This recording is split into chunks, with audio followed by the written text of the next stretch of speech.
Buenas tardes a todos. Me da mucho gusto, en serio, no es eslogan, que estén aquí. Sobre todo ver a muchas personas, en particular de la DGDC y de Universum, que trabajan diversos aspectos relacionados con la creación de exhibiciones. Espero que esta discusión les sea de provecho.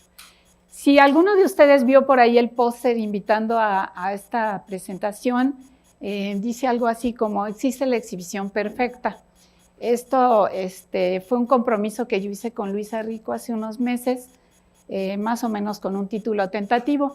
Yo añadiría, más que todo, para aterrizar el tema de hoy, existe la exhibición perfecta si promueve la interacción, el debate y el involucramiento de los visitantes en los museos y centros de ciencia.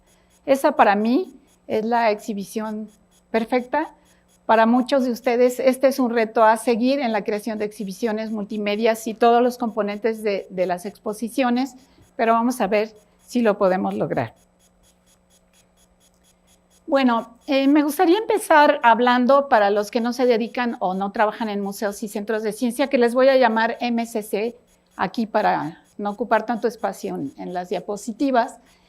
Desde luego, los que trabajan en otros tipos de museos no están tan al tanto de las grandes ventajas que le hemos encontrado a los museos y centros de ciencia para divulgar la ciencia. En primer lugar, y como base, la exhibición de los principios de la ciencia, que son ideas, no tanto objetos, permiten que los visitantes, en principio, cuando los equipos están bien elaborados, comprendan los fenómenos científicos. Ese es su primer gran logro. En segundo lugar, muchos museos y centros de ciencia logran un involucramiento con los visitantes porque los acercan a procesos de su vida cotidiana. Y por último, incluso se dice por allí que muchos museos y centros de ciencia llegan a generar vocaciones en la gente. Hay algunos registros de esto. No es fácil hacerlo, pero este es un supuesto. Pero a pesar de estos tres grandes logros, y otros más, pero los resumí en estos tres, hay cuestionamientos a los museos y centros de ciencia, e incluso hay autores que cuestionan su continuidad, con críticas realmente severas. ¿Por dónde van estas críticas? En primer lugar, porque muchos museos no han analizado a lo largo de su existencia su misión, no la han reconsiderado, y se quedaron con una misión anterior sobre la cual no están ya trabajando. En segundo lugar, muchos museos empiezan a cuestionar, como ya conocen a sus visitantes, quiénes son sus usuarios, realmente a quién le están prestando su principal servicio. Es decir, ¿qué autoridad están ejerciendo en diferentes comunidades? Por ejemplo, si sus usuarios principales son profesores o provienen del sistema educativo, ¿qué tanto les están dando si son sus usuarios principales, o a los niños o a las escuelas o al público en general, etcétera? Y por otro lado, ya se hace mucho hincapié en los nuevos museos de que conozcamos realmente cuál es nuestra función hacia la sociedad. ¿Realmente estamos cumpliendo con una función social o no? Y entonces, ante estas críticas, que a veces son demasiado fuertes, hemos mencionado mucho a dos autores, sobre todo a Bradburn y a Bicklestone, que dicen: si el museo no cambia, si el museo no tiene una función social bien clara y definida, es un elefante blanco o un dinosaurio en vías de extinción. Entonces, ¿qué requieren los museos para irnos acercando más a la sociedad? Sobre todo los museos de ciencia, y ser más humanos. En primer lugar, una conexión a través de las temáticas que exhibimos. En eso tenemos palomita muchos museos. Pero también necesitamos incluir a los visitantes en las exhibiciones. No solamente que los visitantes, como sucede en muchos museos ya en Europa, que proponen diseños de exhibiciones, las prueban o se hacen concursos para que los visitantes lleven sus diseños, lo cual es muy exitoso, sino también para que las actividades que el museo ofrece permitan este diálogo con los visitantes. Y desde luego que se logre esta participación activa y el diálogo con los visitantes. Aquí hay una llamada de atención. La mediación ha sido un recurso súper socorrido en este tipo de museos para lograr ese diálogo con los visitantes. Pero la mediación no sustituye, ni debería de sustituir a una elaboración de equipos de museo dialógico en su propio diseño. O sea, si nosotros creamos un equipo de museo y requerimos que un humano lo haga accesible, aterrizable, adecuable, estamos teniendo problemas con nuestros diseños. No quiero dejar de lado la importancia de la mediación. La mediación es un traductor, un aterrizador. Pero si nosotros sustituimos el diseño por la pura mediación, como dice una alumna que está sentada atrás, estamos en problemas. Bueno, para entender la problemática que implica el diseño de los equipos interactivos de los museos, me voy a permitir hacer una pasada rapidísimo por la historia de los museos. Ustedes recordarán que los primeros antecedentes de los museos de ciencia eran los llamados gabinetes de curiosidades, donde se amontonaban objetos de la naturaleza llamativos, producto de las conquistas de los países más poderosos y de los saqueos, donde se exhibía pues, en un franco desorden. Después se empezaron a acomodar estos objetos por temáticas, narrativas, líneas discursivas, etcétera, y ya empezaron a tener más significado sus colecciones. Aquí hay una relación muy importante cuando se empiezan a organizar las colecciones con la escuela. Hubo una época a principios del siglo pasado donde el museo cumplía su función social siendo un apoyo para la escuela. Después se fue viendo a lo largo del tiempo que el museo es para todos y debería de ser para todos. Posteriormente, a mediados del siglo pasado, surgen los llamados museos interactivos, de donde surge el nombre de museos y centros de ciencia, donde las ideas de la ciencia se plasman en equipos. ¿Cómo exhibir ideas que son cosas intangibles? Pues en equipos que hacen demostraciones de los principios científicos, donde los equipos que muestran los principios de la física son los más socorridos por la facilidad de demostrar estos mecanismos. Este es un equipo que muestra los picos de los pinzones de las Galápagos, cómo funcionan.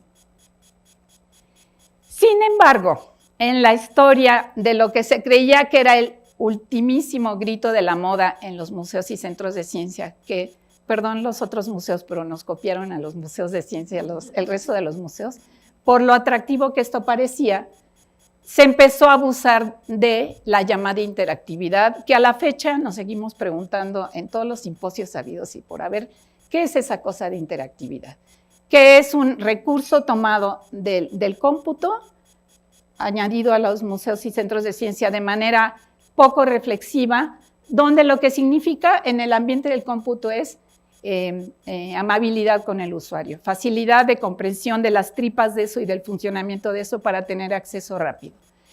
Y se empezaron a llamar museos interactivos. La interactividad en algunos casos se vició. Este es un museo en Houston, ¿verdad, Anita? ¿No? ¿En dónde está? Bueno, pero es un museo de ciencias en Las Vegas, aunque usted no lo crea, donde para leer un letrero se aprieta un botón. Eso para cualquier diseñador de equipos de museo es así como el anatema. Como dice Jorge Wagensberg, gastar tanto para poner algo en las paredes de un museo que puede mostrarse por otro medio es un tiradero de dinero a la basura. Y con el tiempo, hacia, digamos, de 10 años para acá, se ha introducido en los museos y centros de ciencia las nuevas tecnologías, que son apantallantes, inmersivas, maravillosas, pero que si no tienen una narrativa, nos generan espacios que sentimos vacíos, espacios como que no nos dicen nada. Son muy impresionantes, pero en unos cuantos años están superadas y nos cuestan carísimo. Y siempre hay que estar a la vanguardia comprando más y más. Por tanto, la idea de la exhibición interactiva no deja de ser interesante, porque puede renovarse, puede metérsele más información, puede mantener al día a nuestro museo. Y bueno, lo último que no me quiero meter en esta discusión, porque seguramente hay una división del auditorio entre los que están en pro y en contra, son los museos virtuales. Este es un museo español, donde la Batara se la visita, y aquí yo creo que se pierde, ese es mi punto de vista, esa relación que hay con el objeto cuando se está viendo de manera virtual. Pero hay quien dice que es el futuro de los museos. Estará a discusión este asunto. Bueno, vamos a fijarnos un poco dentro de esta historia de los museos en los equipos interactivos que muchos de ustedes no solo conocen, han usado, sino los han diseñado. A pesar de que la mayoría de los museos, como decía yo, los han adoptado, pues resulta que a veces o muchas veces representan de manera errónea la naturaleza de la ciencia, como un resultado, y todos los principios y los mecanismos y los procesos que se llevaron a cabo para que se diera ese resultado se dejan de lado. O por otro lado, muestran a la ciencia fuera de contexto. Esto sucede mucho porque ¿quién diseña la parte conceptual de los equipos? ¿El científico, el divulgador o el diseñador? Y aquí hay todavía una discusión bastante importante que creo que habría que trabajar. En ocasiones es el científico el que dicta la línea a seguir, incluso en el diseño. Y eso los que saben de diseño lo notan luego. Y al revés, a veces el contenido del equipo está dictado por un diseñador. Esto nos da a ver qué se requiere para una exhibición interactiva, el trabajo muy de la mano, tanto del diseñador como del científico y del divulgador. ¿Qué ocurre cuando suceden estas cosas? En primer lugar, que llegamos a representaciones de la ciencia que dicen unos autores son monolíticas, subjetivas y apolíticas. Como dice una autora que vamos a ver a continuación, estamos generando versiones de la ciencia políticamente cómodas o neutras. Por otro lado, mucho de lo que se exhibe se parece a lo que se ve en la escuela, cuando no hay un dinamismo o una investigación profunda de fondo. Y entonces, si de por sí la ciencia en la escuela es bastante repelente, pues ir a un lugar donde se paga un boleto y ver una demostración parecida a lo de la escuela no tiene mucho sustento. Y lo que preocupa a muchos críticos de los museos es que estamos mostrando una ciencia muy alejada de la realidad y que para estos momentos del siglo XXI, la ciencia que se muestra, sobre todo sobre ciertos problemas que están asolando a la humanidad, ya no puede ser una ciencia de resultados finales. Cuando se habla de cambio climático, ya no se puede mostrar el tema como una cosa perceptiva. Ya se le tiene que dar la oportunidad al visitante de que se forme una idea y establezca sus ideas propias. Esto tiene que ver con una presentación que hubo la semana pasada, muy interesante, sobre los transgénicos. A veces el museo construye un equipamiento cuando puede hacerlo mejor por otro medio, porque el museo finalmente es un ámbito de educación informal donde no solamente hay exhibiciones. Cuando tenemos la oportunidad a la mano de un superponente, usemos eso para divulgar la ciencia de frontera, los nuevos problemas, etcétera, y no construyamos un equipo complicadísimo que solo entiende el diseñador. Bueno, todas estas visiones en el diseño de equipos, lo más terrible es que dejan de lado el devenir histórico de la ciencia, cómo se verifica, cómo cambian los paradigmas, cuál es la naturaleza realmente de la ciencia y cómo se da la confiabilidad en sus métodos. Este es un ejemplo de una exhibición donde es muy impresionante, muy apantallante, pero no se dice cómo se llegó a esto, los trabajos que se tomaron tanto los que desarrollaron los viajes como los que hicieron los cálculos, como los que desarrollaron la tecnología para hacer esto posible. Y eso ya se está criticando mucho. Entonces, ¿qué buscamos con los equipos interactivos en particular y con la comunicación de la ciencia en los museos?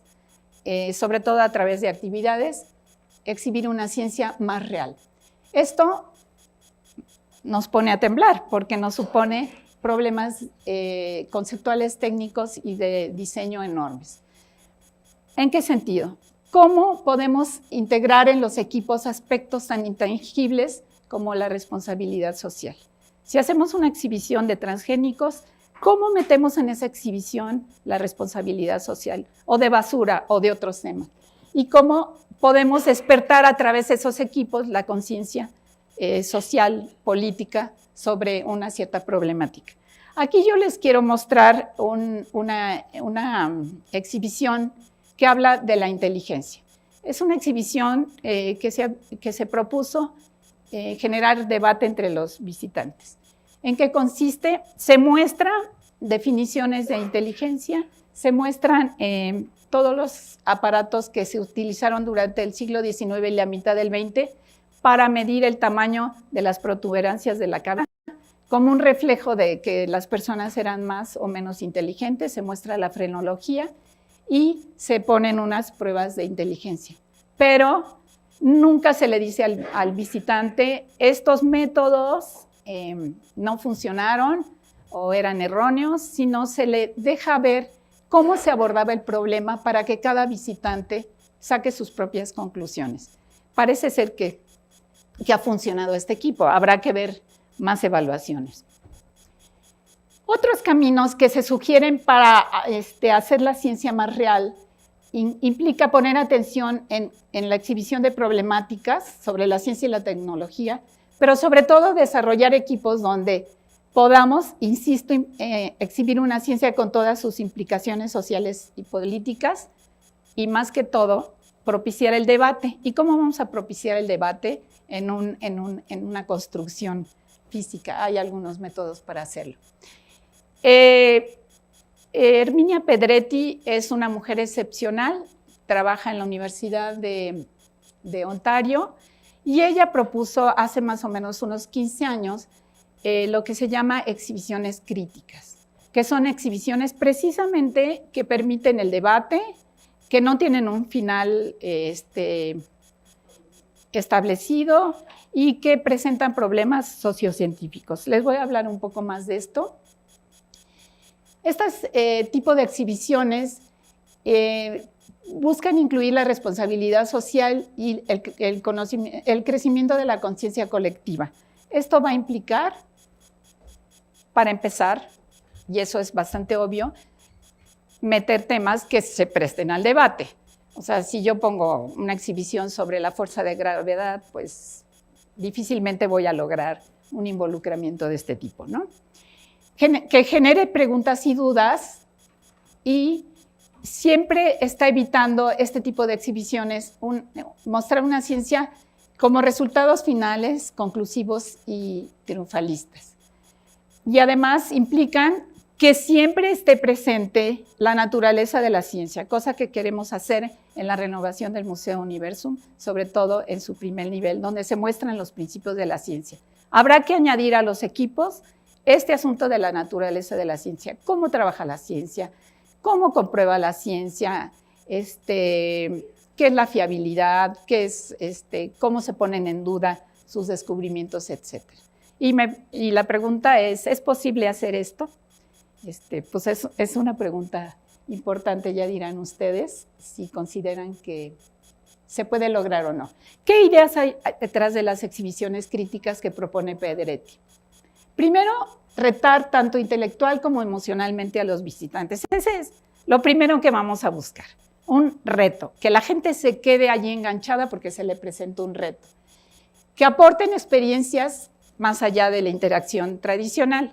O sea, es un brinco en el diseño sobre lo que ya estamos acostumbrados a trabajar.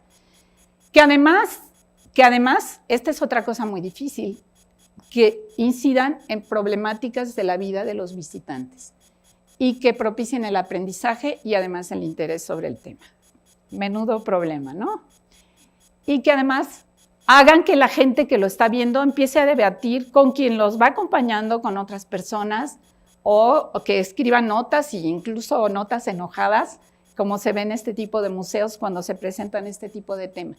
Esta es una exhibición también de este estilo y se refiere bueno, primero le presentan el reto al visitante y le dicen, si tú tuvieras que comprar estos dos muñecos, ¿cuál comprarías? ¿Por qué lo comprarías?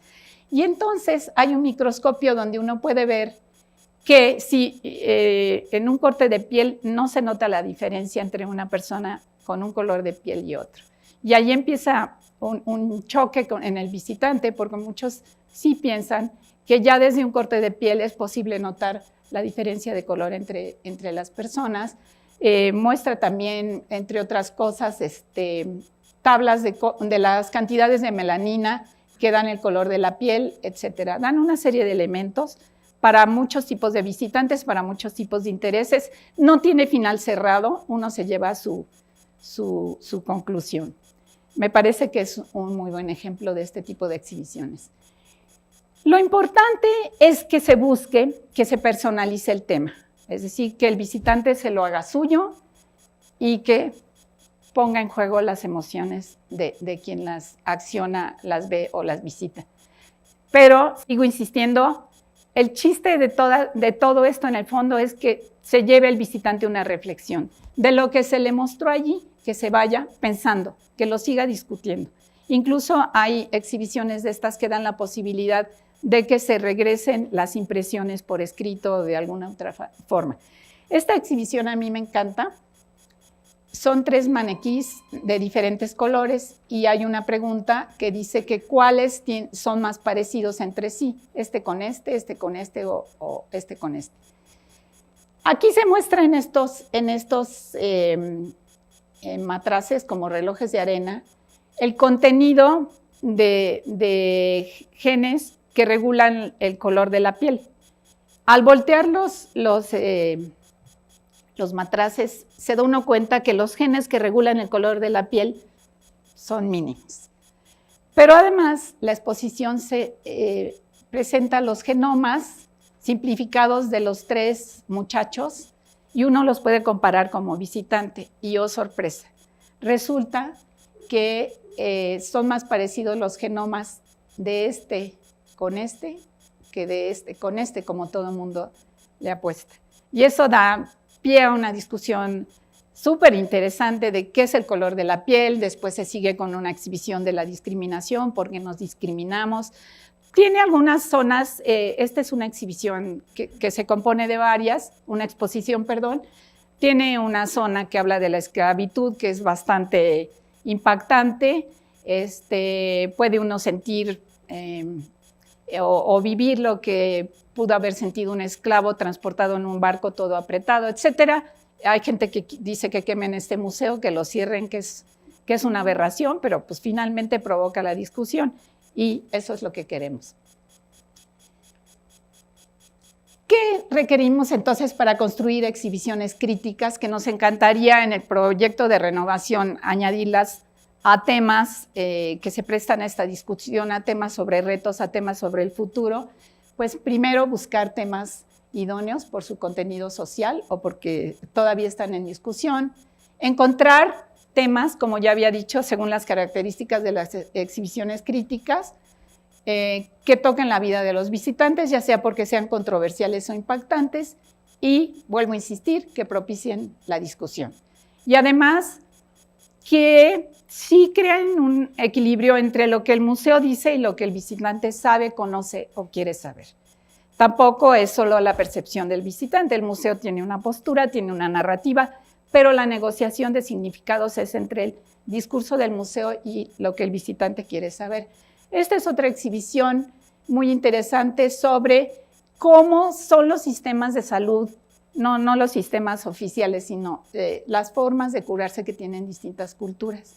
Esto es un equipo muy relacionado con esto que está muy de moda de la multiplicidad de ideas, y se muestra cómo culturas ancestrales se siguen curando con ciertos métodos y se ponen a discutir los visitantes, pues si esto funciona, si no funciona, en un ambiente obviamente de respeto. Bueno, en realidad es un proceso muy complejo. ¿Por qué? Porque a chaleco hay que evaluar qué saben los visitantes, qué les interesa a los visitantes, porque no puedo abrir un tema de esto pues, para algo que no es interesante para los visitantes reales y potenciales. Y además, en lo que se va construyendo el equipo, pues hay que estar evaluando si realmente estoy transmitiendo ese mensaje, si estoy provocando la discusión, etcétera. Y además, pues requieren una superinvestigación, pero pues nosotros estamos en la UNAM, tenemos a la mano todos los equipos de realizadores, de científicos, de divulgadores que pueden crear este tipo de exhibiciones.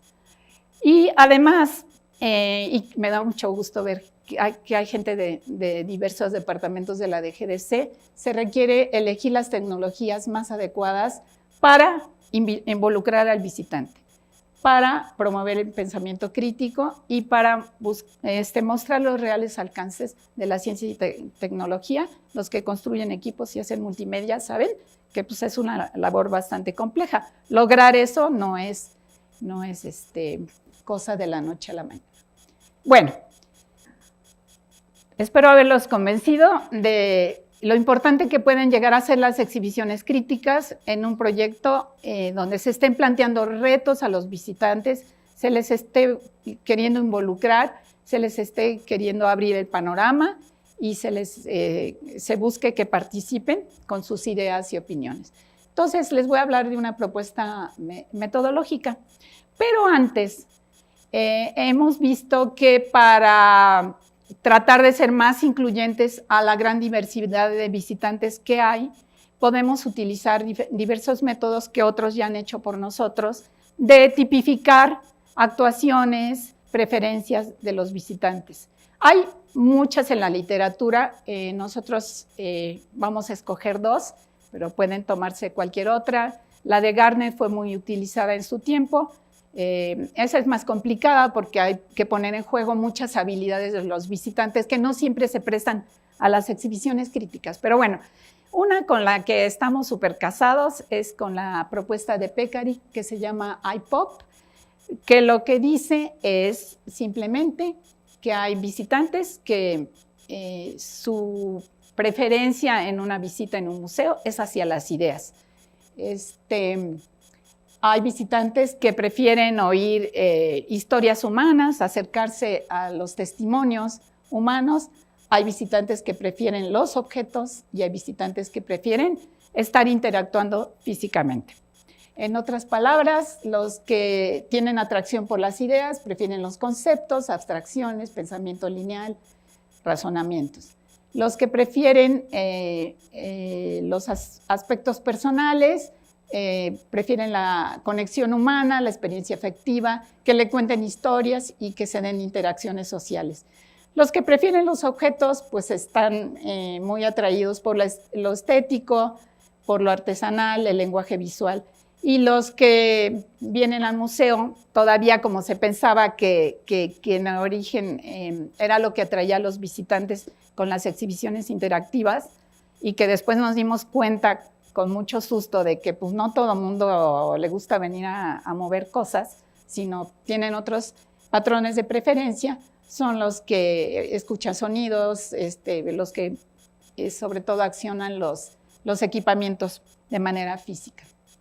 Bueno, otro modelo que usamos para tratar de abarcar a más visitantes, que están, qué bueno que no está un compañero que es psicólogo educativo que me critica mucho por mencionar los estilos de aprendizaje. Me dice, eso no está en desuso, eso, pero nos ha servido muchísimo. Porque lo que nosotros buscamos es método para decir, hay visitantes de este tipo, de este tipo, de este tipo, y eso nos permite, al crear las exhibiciones críticas, ser más incluyentes. Y entonces, una tal Bernice McCarthy dice que los seres humanos venimos en 4 presentaciones. Los que preferimos las experiencias concretas y en el opuesto, los que prefieren las conceptualizaciones abstractas. Los que prefieren la experimentación activa y los que prefieren hacer observaciones reflexivas. De los cruces de estos cuadrantes se dan 4 tipos, digamos, de preferencias intelectuales: los imaginativos, los analíticos, los que se llaman de sentido común, que prefieren la experimentación activa, pero con conceptualización abstracta, y los que prefieren la experiencia concreta y manos a la obra. No se preocupen tanto por entenderles, no vienen en el examen, nada más es para decirles que hay una forma de distinguir a los visitantes de manera muy, muy rápida y sobre todo de incluirlos en nuestros diseños. Bueno, ¿cuáles son los elementos básicos para desarrollar una exhibición crítica? Bueno, primero, evaluación inicial del tema, de los visitantes, de sus preferencias y el plantear el tema. Y al terminar, aquí hay una caja negra, al terminar, volver a revisar que no nos hayamos equivocado, que realmente estemos transmitiendo ese mensaje y ya pasar a una propuesta de diseño industrial, lo que se conoce como la fase final, ¿no? Después vienen otras pruebas. ¿Qué hay en medio? Pues en medio hay una serie de pasos que les voy a explicar porque salieron con una letritita. Se los digo rápido: elegir temas controvertidos, estimular el diálogo, ser cuidadosos con el lenguaje, personalizar el tema, bla, bla, bla, de todo lo que les he estado hablando que caracteriza a una exhibición crítica. Y ahora, si me lo permiten, pues lo voy a aterrizar en un ejemplo, porque es bien padre hablar y hablar y hablar, pero ¿qué tal los ejemplos? Ahí es donde nos perdemos. Bueno, resulta que nos ha preocupado mucho, y también para el proyecto de renovación, sobre todo en el tema de la salud, el tema de la obesidad. Sin embargo, hay mucho expuesto en los museos sobre la obesidad, hay muchísimo escrito, y lo primero que buscamos es un tema que tenga que ver con la controversia. Van a decir, ¿pero qué tiene que ver la obesidad con la controversia? Porque en una investigación que hicimos aquí en el Diplomado en Divulgación de la Ciencia, encontramos que hay unas sustancias que son bastante comunes en la dieta, y en particular en la dieta mexicana, que aceleran el problema de la obesidad y del sobrepeso. Ahorita les explico de qué se trata. Entonces, empezamos a hacer una investigación donde vimos todos los problemas de salud que implica la obesidad, cómo ha aumentado en los jóvenes mexicanos y sobre todo con una preocupación, y ahí empieza el asunto de tratar el futuro con los visitantes. Los servicios de salud van a requerir más inversión en el tratamiento de la propia obesidad y de los problemas que esta genera. Y entonces, haciendo esta investigación, donde encontramos que México ya es el primer país del mundo en obesidad infantil y el segundo en obesidad adulta, lo cual es una cifra que preocupa. ¿Cómo involucrar en esto a los visitantes sin leerles la cartilla, sin decirles lo que tienen que hacer, para que lo introyecten en su vida con todas las características que hemos visto de las exhibiciones críticas? Bueno, entonces nos pusimos a hacer una investigación con un equipo de los estudiantes de diplomado. Luis Manuel Arguín incluso trabaja aquí y estuvo en el diplomado anterior. Hicimos una recopilación muy sencilla del papel de las grasas en el organismo para no satanizarlas, porque tienen funciones muy importantes, y se empezó a detectar un compuesto dentro de las grasas, como son las grasas trans. No sé si alguien ha oído hablar de las grasas trans. Entonces, lo primero que tratamos de seguir es cuál es el papel de las grasas trans y cuál es su relación con la obesidad. En primer lugar, tratamos de explicar, primero entender nosotros mismos qué son las grasas trans. Los que saben química conocen la molécula de grasa. Y normalmente las grasas vegetales líquidas, cuando se saturan con hidrógeno, se vuelven sólidas, o sea, se crean lo que se llaman las margarinas. Pero a veces en este proceso de hidrogenación, de saturación de las grasas que se llaman cis, que son las grasas de origen vegetal, líquidas que se solidifican, la molécula como que se voltea, como si la viéramos en el espejo, y se llama grasa trans. No es clase de química, créanme que existen las grasas trans. Esto lo tratamos de hablar en un lenguaje sencillo y creemos que es importante que el visitante lo conozca. Entonces, el siguiente punto en las exhibiciones críticas es buscar el acercamiento a la vida cotidiana. Resulta que cuando se sobrefríen los alimentos, muy común en la dieta mexicana, se generan además las grasas trans. ¿Y cuál es el problema con las grasas trans? Ya dígalo. Bueno, resulta que en los años 50 del siglo pasado, cuando descubrieron la hidrogenización de las grasas y su solidificación, que produce las margarinas, que tienen una tasa de arranzamiento muy, muy lenta y que además mejoran el sabor de los alimentos.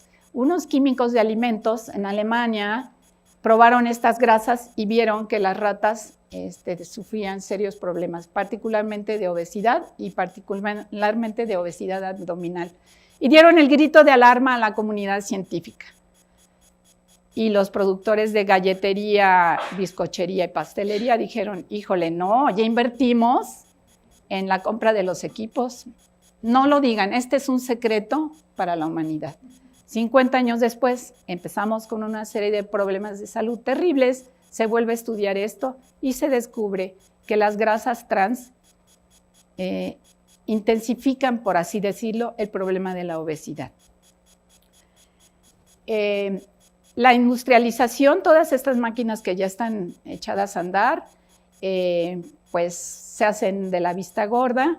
Se supone que en la dieta no debe de haber más de 10 gramos de grasas trans para que no sean problemáticas en la salud, pero han convenido los que utilizan este tipo de grasas, las margarinas sobre todo, han convenido en que si el alimento en cuestión tiene menos de 1 gramo de grasas trans, pone libre de grasas trans.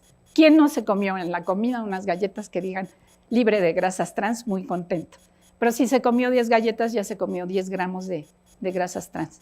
Entonces, esto es una suerte de engaño que consideramos que el visitante debe de conocer. De hecho, el título que le proponemos a la exhibición es Las grasas trans, un enemigo oculto. Como ven ustedes, no estamos hablando de nutrición ni de obesidad per se. Estamos hablando de una problemática importante para los mexicanos que consideramos deben de llevar esta información, no de manera prescriptiva, no de forma satanizante, pero sí que permita que los visitantes pues, tomen un derrotero en la dieta que eligen. Una cosa que nos pareció importante hablar en esta exhibición es de cómo la dieta mexicana clásica, típica, antes de la industrialización, casi no tiene grasas trans. Las grasas trans sí existen en algunos productos de origen animal, pero no en la cantidad que implica las margarinas y los productos industrializados. ¿Cómo personalizamos el tema? Hablando de los daños que producen las grasas trans en el organismo y, como les decía, su efecto sumativo con la obesidad y el sobrepeso. Y, pues, cómo propiciamos emociones, hablando de la dieta típica del mexicano, cómo hay un aumento de grasas trans en el sobrecalentamiento de los aceites y en nuestro excesivo consumo de garnachas. Veíamos casos de niños que tienen 6 años y pesan 50 kilos, un poco por la dieta basada en alimentos industrializados. También se acordarán ustedes que buscábamos propiciar el diálogo y el debate, hablando de esta historia que les cuento de la margarina y la manteca vegetal, y de que pues ahí se pone en juego, si queremos que el alimento dure mucho tiempo, pues usamos la grasa trans, pero también eso presupone problemas de la salud.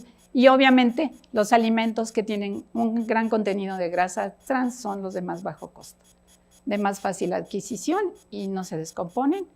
Leía yo en una revista que encontraron un Twinkie Wonder con 20 años de antigüedad, algo tieso, pero no estaba rancio, ¿no? Entonces, pues eso fue la panacea para la industria alimentaria, pero ¿a qué precio, jóvenes? Bueno, buscamos también promover la reflexión a través de la medición que haga el visitante de su sobrepeso y de la obesidad en caso de que lo tenga, y cómo esto se coteja con la medida de la cintura. No basta medir sobrepeso, que lo medimos dividiendo nuestro peso en kilos entre nuestra altura en metros cuadrados.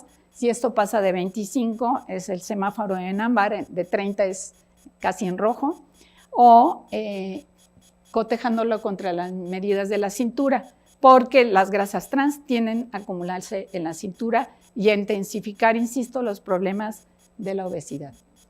Bueno, ya para terminar, ¿cómo desarrollamos el equipo? Porque, bueno, una cosa padre es hablar de la teoría, luego es aterrizarla como yo quisiera con la carta a Santa Claus, pero nos dimos a la tarea de tratar de aterrizar la propuesta en algo tangible. Estamos proponiendo una exhibición de 4 módulos. En la primera, dándole preferencia a los visitantes que se mueven por el lado de las ideas y que tienen un estilo imaginativo, es decir, que les haga sentido lo que se les está presentando. Se presenta una molécula de grasa cis, se explica, y hay un mecanismo totalmente manual que convierte la grasa cis en grasa trans, y aprovechamos para explicarle cuál es el proceso de transformación de estas grasas. Después tenemos un segundo módulo donde el visitante, esto es una balanza, se puede medir la altura, el peso y saca en directo su índice de masa corporal y puede medirse también la cintura para ver cuál es su estado de salud respecto a las grasas trans. Y esto se acompaña de unos cortes sagitales de una persona obesa y una persona que no tenga sobrepeso, para que haga el comparativo de dónde se va a acumular la grasa y sobre todo intensificada por el consumo de grasas trans. En el tercer módulo, que da preferencia a las personas que prefieren la telenovela o las historias humanas, se le cuenta en esa pantalla una historia de alguien que tiene esta dieta y cómo se fue deteriorando su salud. Ya tenemos el guión, es sí un poco tendencioso, pero pues es impactante. Y acá se explica cómo fue cambiando, en estos platos, cómo fue cambiando la dieta mexicana para que vean en dónde estamos parados en la actualidad y también para invitarlos a regresar un poco a la dieta ancestral, no puros quelites ni puras cosas de ese tipo, pero sí a que reconsidere si puede conseguir un alimento natural, no industrializado, contra uno de este tipo, pues que tome la decisión más adecuada, pero nunca le estamos diciendo tienes que hacer esto o tienes que hacer esto. El último módulo es un multimedio que nos estuvieron asesorando algunos compañeros, donde se presenta una dieta y uno hace su elección, y cuando llega a los gramos ya prohibidos de grasas trans suena una alarma, ¿no? Entonces uno puede estar jugando con su dieta, volviéndola a armar, pero ya tiene toda la información anterior a lo que se está exponiendo si elige ese tipo de dieta. Bueno, presento esta foto porque estas son unas chicas de la Universidad del Valle de México que vinieron a ayudarnos, son diseñadoras, a hacer los diseños. Este es el diseño visto por arriba, se puede pasar de un lado a otro de la exhibición, ahorita se las pongo más arriba, pero a mí lo que me emocionó de estas chicas que están terminando la carrera de diseño es que su constancia no la querían para acreditar nada, ni para puntos, sino para mostrar que vinieron a la UNAM. Eso, decían, es que nos dieron chance de estar en la UNAM y hacer algo para la UNAM, a pesar de ser de otro sitio. Bueno, esta es la vista general del equipo. Hay una puerta para pasar de un lado a otro. Reconocerán ustedes la pantalla de la telenovela, del multimedio y de la medición de la grasa corporal. Y ya, nada más les doy algunas conclusiones. Este tipo de exhibiciones nos ofrecen la posibilidad de tratar temas polémicos. Hay que aprovecharlos, sobre todo cuando estamos hablando de futuros, de retos, etc. No puede hablarse de una metodología estricta, como ustedes habrán visto, esto es muy variable, pero sí hay recomendaciones a seguir y el punto de partida siempre será la evaluación. Eso que ni qué. Esta es otra vista del módulo y los pasos que presenté pues son el primer atisbo a lo que se puede lograr y a cómo hay que trabajar. Aquí hay un problema que hay que tomar en cuenta y por eso me encanta que estén todos ustedes, porque el guión conceptual de este tipo de exhibiciones para pasarlo a algo físico es muy complejo, requiere mucho trabajo, de por sí se requiere una fuerte investigación, un trabajo codo a codo con los científicos y los expertos, como lo hicieron estos chicos de nuestro diplomado, pero además la traducción de esto, algo que funcione, que sea atractivo, que jale al público, requiere de mucho trabajo. Y esto va a implicar pues, una relación muy respetuosa, muy comprometida, muy incluyente de todos aquellos que están participando en este equipo. Ya nada más, yo cerraría diciendo, pues si en la UNAM tenemos de todo, pedagogos, todos los científicos, sociólogos, híjole, somos la envidia de cualquier museo del mundo. Cuando yo platiqué esto con Herminia Pedretti me decía, ¿pero cómo? ¿Cuánto les cobran los científicos? Nada. ¿Y cómo le hacen? Nada. Todo sale, todo. Allí en la universidad hay de todo. Entonces, pues aprovechemos eso y pues muchas gracias.